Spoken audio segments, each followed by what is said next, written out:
मैं मोस्ट अपने वेलकम। दिल की गहराइयों से अपने हिंदुस्तानी भारतीय दोस्तों को, भाइयों को, बहनों को, सबको रिपब्लिक डे की मुबारक देना चाहूंगा। उनको सेलिब्रेट करना चाहिए कल, और हम भी सेलिब्रेट करेंगे वॉशिंगटन डीसी में।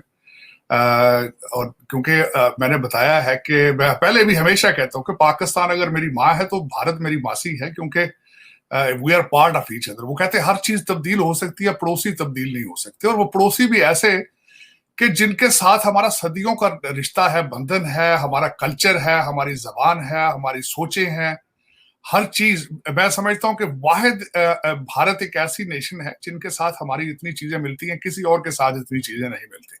तो मैं अपने दिल की गहराइयों से उनको रिपब्लिक डे की मुबारक देना चाहूंगा। अब पाकिस्तान पे जब बात करेंगे तो आरजू, पाकिस्तान में सारा दिन इतनी खिचड़ी पकती है, इतनी बकरा मंडी होती है कि आप सोच नहीं सकते। मैं तो इनके बयानात और इनके इंटेंशंस और किस किस तरीके हरबों के साथ ये एक दूसरे के साथ गुथम गुथा है, किस तरीके से ये अपने ही कैपिटल को फतह कर, कैपिटल तो लंदन है लेकिन इस्लामाबाद को फतह करने के चक्कर में पड़े हुए हैं।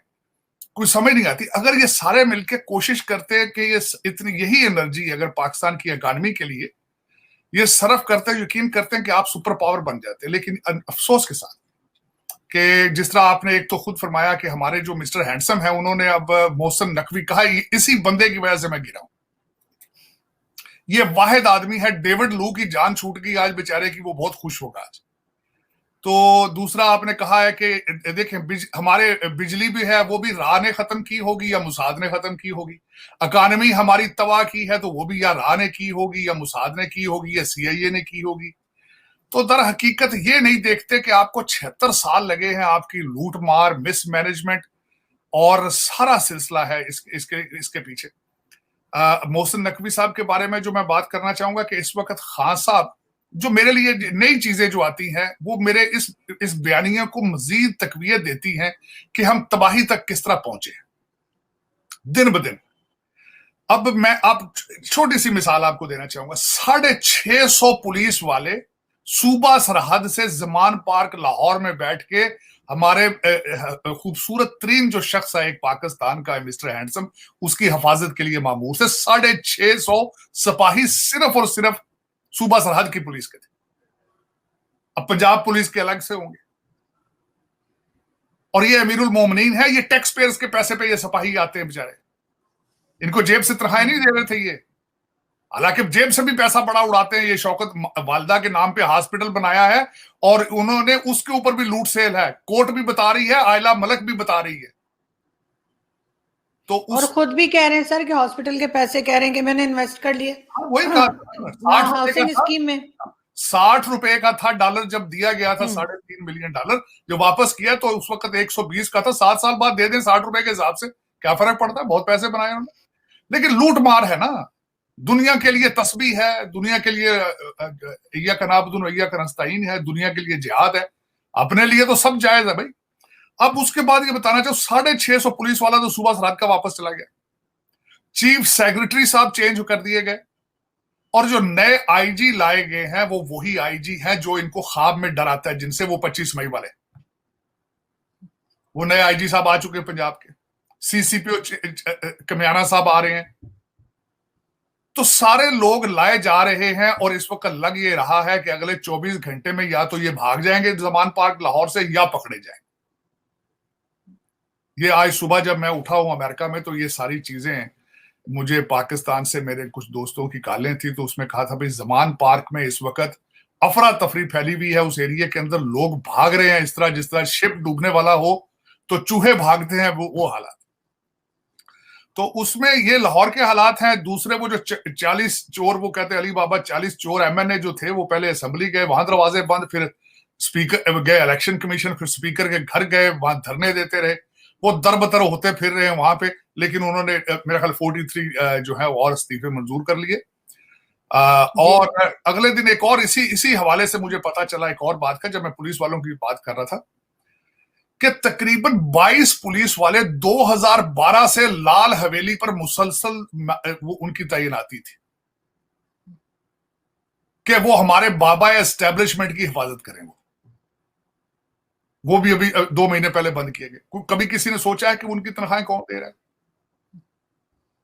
लेकिन ये कि अब हालात ये हैं कि हर लोगों को पता है कि हम क्यों इस तबाही पर वो पहुंचे तो हैं। सर लंदन जा चुके हैं भागकर नहीं, शेख रशीद लंदन तो साहब। आ जाएंगे, चले जाएंगे, क्या फर्क पड़ता है उनको? ना बच्चा है, ना बच्ची है, ना शादी है, ना कुछ है, ना डंडा है, ना डंडी है, कुछ उनका क्या फर्क पड़ता है उनको?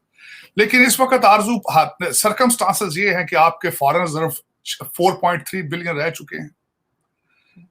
आप इस वक्त आपकी जो शिपिंग कंपनी है वो भी भाग रही है, 700 कंटेनर वहां पे पड़ा है। ये बिजली का तो मेरे ख्याल में रिहर्सल कराई है इन्होंने कौम को, क्योंकि ये आगे तारीखियों में जाने वाला है सिलसिला। और कल कौम को उन्होंने कहा कि भाई ये गेट यूज टू, मोमबत्तियां वगैरह का इसका जखीरा कर लें आप, और लकड़ियां वकड़ियां इकट्ठी कर लें। मेरे ख्याल में उसी की तरफ जा रहे हैं। आज शहबाज शरीफ साहब ने एक बयान बड़ा खूबसूरत फेंका है, जो कि पहले दुनिया को पता था, लेकिन उन्होंने ये ऐसा बयान दिया है। उन्होंने कहा जी हमारे दोस्त कहते हैं हम आपके साथ हैं, हम खड़े रहेंगे, लेकिन IMF का प्रोग्राम ज्वाइन कर लें।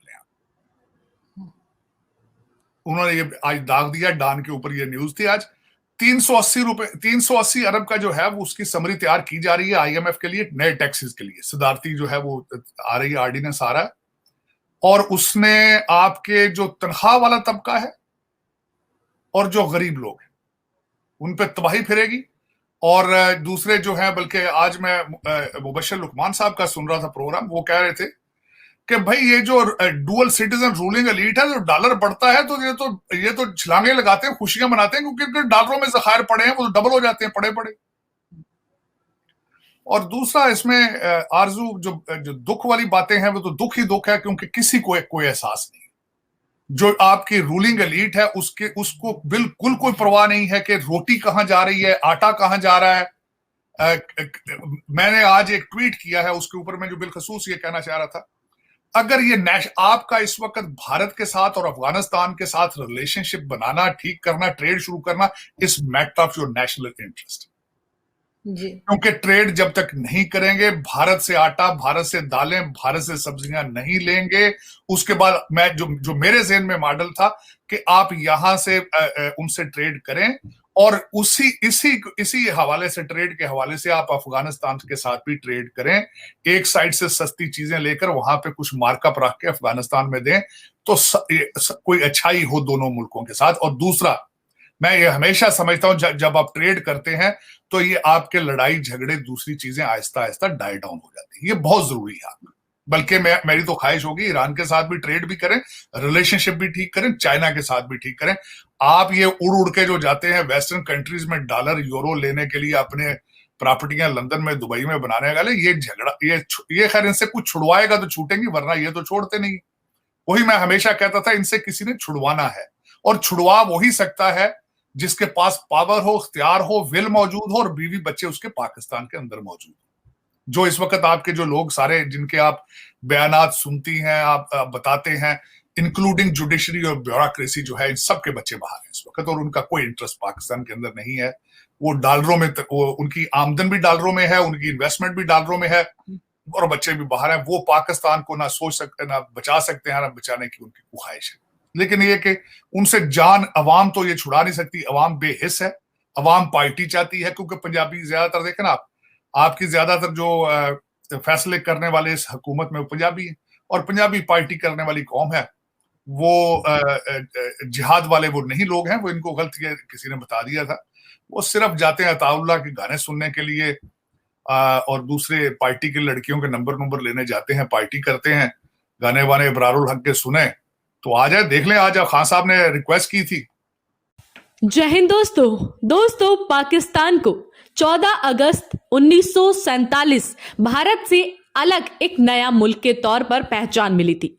साल 1960 आते आते देश के हालात भारत से भी बेहतर थे और लोगों की जेब में ज्यादा पैसा था। वर्ल्ड बैंक के आंकड़ों पर गौर करें तो साल 1960 में पाकिस्तान की प्रति व्यक्ति आय जहां 6,797 पाकिस्तानी रुपए थी, तो वहीं उस समय भारत में ये आंकड़ा इससे कम यानी 6,708 रुपए था।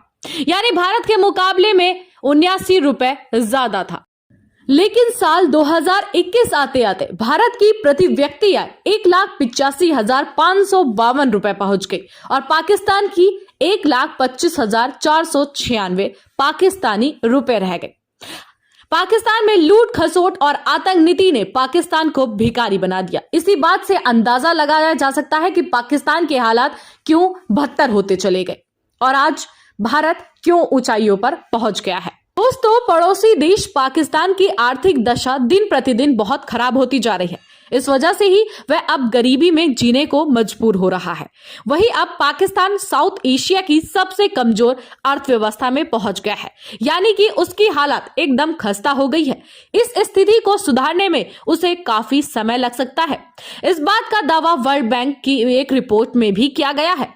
दोस्तों, पाकिस्तान में विदेशी मुद्रा भंडार नीचे गिरकर 4.6 अरब डॉलर के निचले स्तर पर टिक गया है, जो कि केवल 3 हफ्ते के आयात के लायक पैसा बचा है।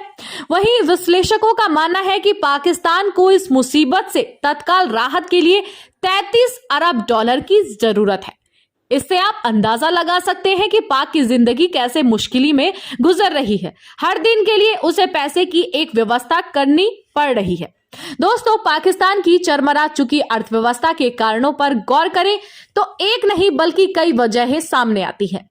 देश में जिस तेजी से महंगाई बढ़ी, लोगों की परचेसिंग पावर भी उसी रफ्तार से घटी। सरकार आंख मूंदे बैठी रही और सरकार का खजाना खाली होता चला गया। इससे जरूरी सामानों के आयात के भी लाले पड़ गए। आतंकी गतिविधियों के चलते पाकिस्तान से बड़ी बड़ी कंपनियों ने अपना कारोबार समेट लिया और इकोनॉमी पर गहरी चोट लगी। तो दोस्तों, इस रिपोर्ट में फिलहाल इतना ही। आप हमारे साथ देखते रहिए इंडिया वेब न्यूज।